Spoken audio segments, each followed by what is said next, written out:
Crowds, crashes, and controversy dominated Supercars' debut for 2023 at Newcastle.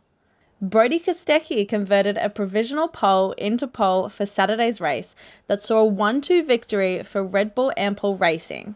Shane Van Gisbergen dominated proceedings in race 1, while teammate Brock Feeney finished second at 14 seconds behind.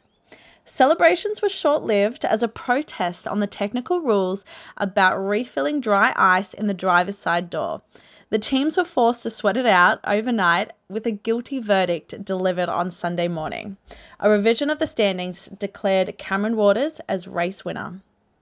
Sunday's top 10 shootout saw the first significant Gen 3 crash, with James Courtney hitting the wall, resulting in heavy damage that ruled him out of starting race 2.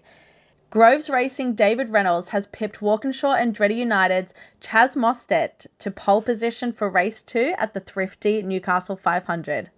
Triple Eight Race Engineering Shane Van Gisbergen stormed to victory in the race after a forceful late race pass of Chaz Mostert.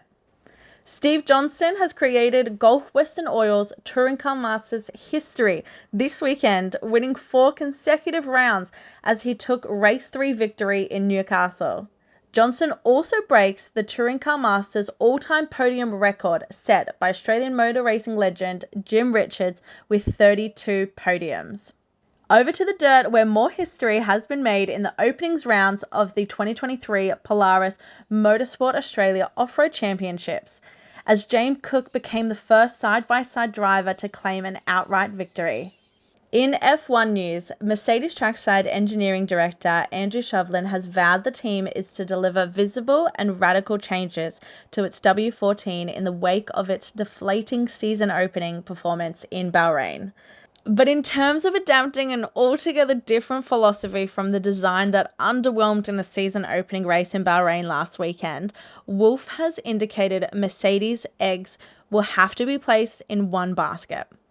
Haas F1 driver Kevin Magnussen has admitted the Bathurst 12 Hour is an event on his radar, so will we see him down under? Former F1 champion Jenson Button is to make his NASCAR debut this year. Button will drive for Rick Ware Racing Ford in 3 Cup Series, with the first at the Circuit of Americas on March 26.